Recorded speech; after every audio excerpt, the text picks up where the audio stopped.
Quand tu fais du renouveau avec du vieux. Salam alaikum à tous, on se retrouve pour une nouvelle vidéo. Et dans cette vidéo, on va parler de la liste du Maroc pour ces deux matchs amicaux contre le Mozambique et l'Ouganda. Mais avant tout, n'hésitez pas à liker et à vous abonner si vous êtes nouveau. Alors, on s'attendait à certains choix de la part de Walid Regragui et forcément, on a été plutôt satisfait. Mais d'autres, pas du tout. On va en parler. Mais avant, on va évoquer déjà les blessés. On a Hakimi, El Azzouzi, El Wahdi, Abou Khlal, Sanadi et Bilal Nadir. Sanadi, il est déjà forfait pour cette CAN 2025 puisqu'il a fait une opération. Et Bilal Nadir, il est forfait puisqu'il a eu un malaise avec l'Olympique de Marseille. Mais par contre, il y a des choix qui interrogent. Alors, on va déjà commencer par les gardiens de but. On a trois gardiens, Yassine Bounou, Mounir El Kajoui, El Mehdi El Harar, les trois gardiens qui étaient présents au rassemblement du mois de septembre et au rassemblement du mois d'octobre. Voilà, Yassine Bounou, c'est le numéro un. El Kajoui, pour moi, c'est pas un numéro 2, mais un numéro un bis. Et El Harar, c'est le troisième gardien. Voilà, il est présent par rapport à cette chaîne qu'il a fait et surtout c'est sur la continuité des deux derniers rassemblements. Et là on va évoquer les défenseurs et c'est là on va ouvrir le gros dossier. Il y a des choses qui ne vont pas du tout. Alors on a Nosser Mazraoui, Mohamed Chibi, Jawad El Yamik, Adam Massina, Naïf Aguert, Romain Seyss, le retour, Anas Salahdine, Youssef Bellamri. Alors, Hakimi est absent et forcément bah, c'est une grosse absence pour l'équipe du Maroc. Par rapport à Achraf Hakimi, il a évoqué en conférence de presse que ça va être difficile de le remplacer, mais on le sait très très bien. C'est non seulement le meilleur latéral droit au monde, mais aussi un capitaine, un leadership. Et il a été seulement absent sur 4 matchs, sur les 16 derniers matchs. Il a aussi évoqué qu'il y a des certitudes et des incertitudes, notamment dans cette défense. Et en plus de ça, il a dit que voilà, il n'a pas envie de se cacher parce que il y a des statistiques qui montrent comme quoi le Maroc n'a pas encaissé énormément de buts, mais à chaque fois, ce n'est pas la même défense centrale. Le Maroc n'a jamais joué 2 matchs de suite depuis la CAN avec la même défense centrale. Mazraoui aussi loupé 8 matchs. Et là, on va se poser des questions et on va rentrer dans le vif du sujet. Mais avant d'évoquer ces défenseurs centraux, on va parler des latéraux. Alors, Mazraoui, on espère qu'il va être en forme parce que il vient tout juste de revenir d'un mois et demi de blessure, absent au rassemblement du mois de septembre, absent au rassemblement du mois d'octobre. Forcément, on se pose des questions quant à son état physique. Est-ce qu'il pourrait être opérationnel pour cette CAN 2025, sachant qu'il se blesse régulièrement? Et vu que Hakimi est blessé, et forcément, il y a encore ces questions pour un possible retour pour cette CAN à partir des huitième, quart de finale. On parle même du troisième match de poule contre la Zambie. Mais le but, c'est pas de le cramer ou de le ramener. Et finalement, on le voit qu'il est qu'à 50 voire 60%. Le but, c'est qu'il revienne à 100%. Sinon, ça sert strictement à rien parce que non seulement tu vas le mettre en danger, et en plus de ça, vu qu'il ne va pas faire d'opération, et bah, ça va devenir une grosse problématique et il peut être blessé pendant une très longue durée. Donc sur ce côté droit, on a Mazraoui. On espère juste que Mazraoui bah, ne se blesse pas déjà et aussi qu'il ait les mêmes performances qu'Ashraf Hakimi en sélection. Mazraoui, il n'y a rien à dire sportivement, mais c'est surtout sur son état physique. Par contre, et j'ai bien dit par contre, c'est là où on va ouvrir le dossier Chibi. Mais Chibi, t'as beau être le meilleur latéral droit en Afrique, tu joues dans le club égyptien des Pyramides. Mais qu'est-ce que tu fais ici? Encore une fois, c'est pas possible ça. Septembre, il est là, octobre, il est là, et il est encore là. Moi, je me suis dit, c'est bon, on va enfin se débarrasser de lui. Mais non, il est encore là. C'est pas possible. Le rendement qu'il a avec son club égyptien n'est pas du tout le même en sélection. C'est vraiment un joueur qui est éclaté au sous-sol, il est vraiment nul. Mais pourquoi tu l'appelles alors? Et tu laisses sur le côté les Hilali. Non, Hilali, certes, il a désormais un rôle de remplaçant du côté de l'Espagnol Barcelone, voilà depuis cette trêve du mois d'octobre. Mais pourquoi il n'est pas là? Pourquoi? Il joue dans le championnat espagnol. Il joue contre le Real Madrid, le Barça, l'Atlético de Madrid. Et il fait des performances au top. On l'a vu la saison dernière. On a vu un Omar El Hilali qui était très très intéressant.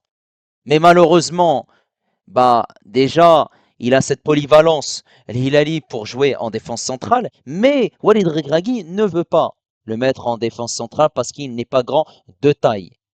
Ok, tu ne le mets pas en défense centrale. Il n'y a pas de problème. Pourquoi tu ne le mets pas sur le côté droit? Qu'est-ce qui te pose problème en fait? Tu l'as fait jouer au mois de septembre en Zambie à la 90e minute de jeu pour jouer des miettes, quelques minutes. Ok, il n'y a pas de problème. T'as pas envie de le mettre en défense centrale, mais Chibi n'est pas meilleur qu'Al Hilali. Chibi, il est nul. Il est pourri, il est rincé au sous-sol. Et c'est ça que je comprends pas. Chibi, c'est Shiba, tu fais du thé avec lui. Non, vraiment, je me pose des questions en fait. C'est quoi, Chibi, il a un dossier sur Igragui? Chaque fois, il est présent. Non, vraiment, c'est n'importe quoi. À gauche, on a Anas Salahdine. Il n'y a pas de problème. Il mérite sa première convocation. Il est régulier et performant avec le PSV Eindhoven. Donc, maintenant, à voir qu'est-ce qu'il va proposer en sélection. On ne connaît pas encore son niveau avec le Maroc. C'est pas parce qu'il est au top avec le PSV Eindhoven qu'il va faire les mêmes prestations avec le Maroc. À voir maintenant qu'est-ce qu'il en est. Mais par contre, qu'est-ce qu'il fait ici, Youssef Bellamri? À chaque fois, il est là, c'est pas possible. Toi aussi, tu as un dossier sur Regragui? Je commence à me poser de sérieuses questions là. Bellamri, non seulement tu es pourri défensivement, offensivement, tu galopes comme un cheval, mais tes centres, la qualité des centres, elle est vraiment pourrie. Et on l'a vu lors du dernier rassemblement, que c'était vraiment nul. Et ça pose problème. Mais Walid Regragui a confiance en Belhamri, malheureusement. On se rappelle lors d'un rassemblement où Aznou était appelé. Et lors du deuxième match, qu'est-ce qu'il a fait? Eh bien, il a fait appel à Belhamri. Aznou, qui était présent dans cette liste, malheureusement n'a pas pu jouer et il a mis Youssef Belhamri titulaire sur ce côté gauche. C'était un manque de respect pour Aznou. Eh oui, mais maintenant il est encore présent au détriment d'El Karouani. Alors que, eh ben, il a été performant jeudi avec l'Utrecht en Europa League contre Porto, cette passe décisive. Mais il est décisif en Coupe d'Europe comme en championnat.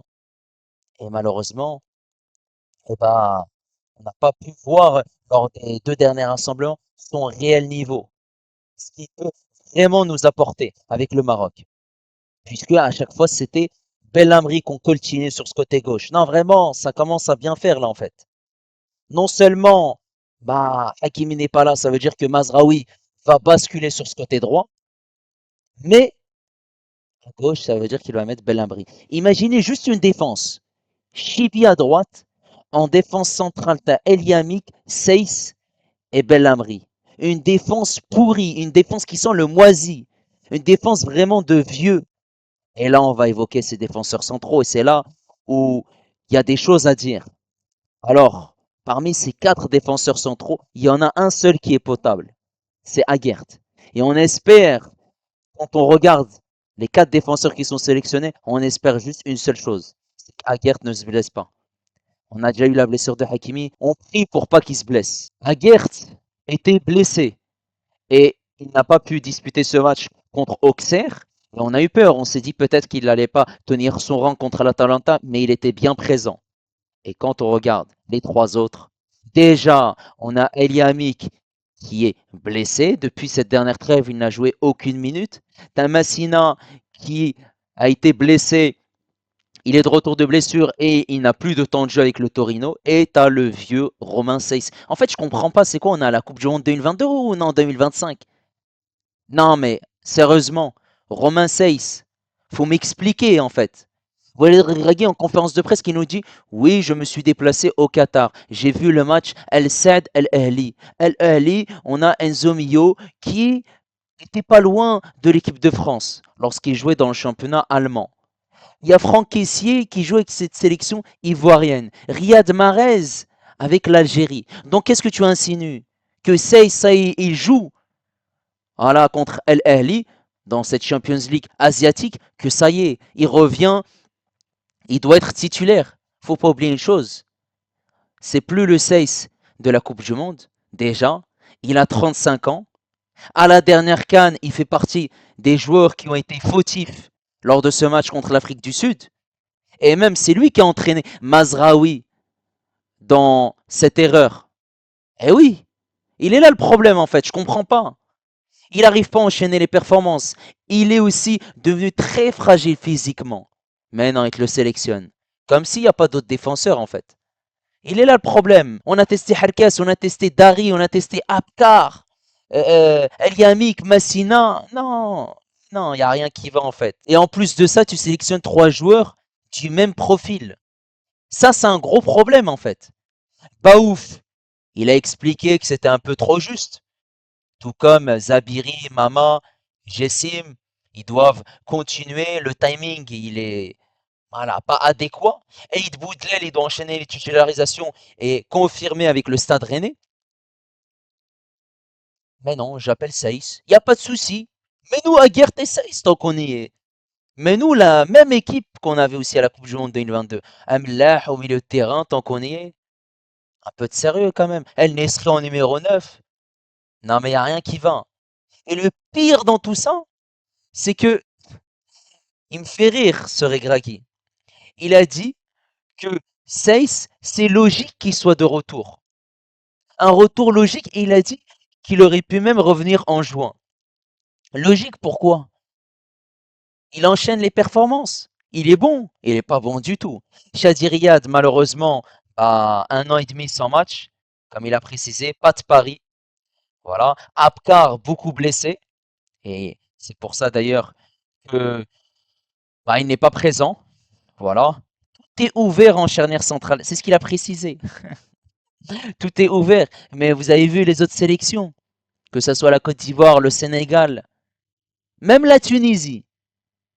Ici, tu as un joueur qui est fiable. Tu peux compter sur lui. Le reste, pas fiable du tout. Et le problème avec Aguert, c'est que lui aussi, il commence à être fragile physiquement. Ça, c'est un gros problème. Mais là, je peux parler des défenseurs jusqu'à demain. Mais c'est vraiment honteux de la part de Walid Regragui. Passons désormais au milieu de terrain. On a Azzin Ounahi, Bilal Al-Khannous, Nail Ainaoui, Oussama Targelin, Ismail Saïbari et Ilyes Ben Srer. On a Ounahi qui est au top du top, qui est incroyable avec Girona. On voit un Ounahi qui se régale dans le championnat espagnol, qui a été élu joueur du mois. Et forcément, avec sa petite taille, son petit gabarit, c'est un joueur qui est frêle. Et ben on le voit, il s'amuse. Et ça fait plaisir de retrouver un Ounahi au top. Bilal Al-Khannous, eh ben il a passé ce cap. Lui qui était du côté de Leicester la saison dernière, désormais à Stuttgart, on le voit. Il lui manquait uniquement la finition. Désormais, il arrive à marquer hein, en Coupe d'Europe, en championnat avec Stuttgart. Ça fait plaisir. El Ainaoui, faut pas l'enterrer. Hein. Il joue à la Roma. Lors des deux derniers rassemblements, il a été pertinent et il reste quand même un joueur qui s'est très rapidement intégré à l'équipe nationale du Maroc. Il vient d'arriver hein, seulement au mois de septembre. On a Sofiane Amrabat qui revient très très bien avec le Betis de Séville. Ismail Saïbari, incroyable. Hein. Il fait un début de saison fantastique. Que ça soit dans le championnat hollandais, mais aussi en Ligue des Champions. On retrouve un Saïbari qui est au top du top. Et ça fait plaisir. Il est buteur et on voit une équipe du PSV sans Saïbari et avec Saïbari, c'est pas du tout la même chose. Maintenant, Targaline, on se pose la question. Pourquoi il est là? Alors il est là puisque lors des deux derniers rassemblements, il était présent. Et il n'y a pas forcément un milieu de terrain qui sort du lot. Et soit c'est à cause des blessures, soit pas de temps de jeu. Et forcément, c'est un peu un choix par défaut, je trouve, Targaline. Et Ben Seguir, il a quand même la confiance du coach, malgré que son transfert du côté du Bayern Leverkusen, c'est compliqué, il a du mal à s'adapter. Mais on espère en tout cas qu'il va pouvoir revenir petit à petit, parce que là, je trouve qu'il est en manque de confiance et surtout en manque de temps de jeu. Il se contente à peine d'un quart d'heure, 20 minutes. On peut clairement dire que le seul secteur où on est rassuré et on a des certitudes, c'est au milieu de terrain. Passons désormais aux attaquants. Et là, on a Brahim Diaz, Akhomash, Rahimi El Nesri, Igaman, Ayoub El Kaabi, Abdsamad El Zelzouli, Shamseddin Talbi et Sofiane Diop. Alors, Brahim Diaz, c'est compliqué du côté du Real Madrid. On ne retrouve pas un Brahim Diaz qui enchaîne les prestations, qui enchaîne les matchs et qui a du mal. Ça, c'est un problème qui doit vite être réglé.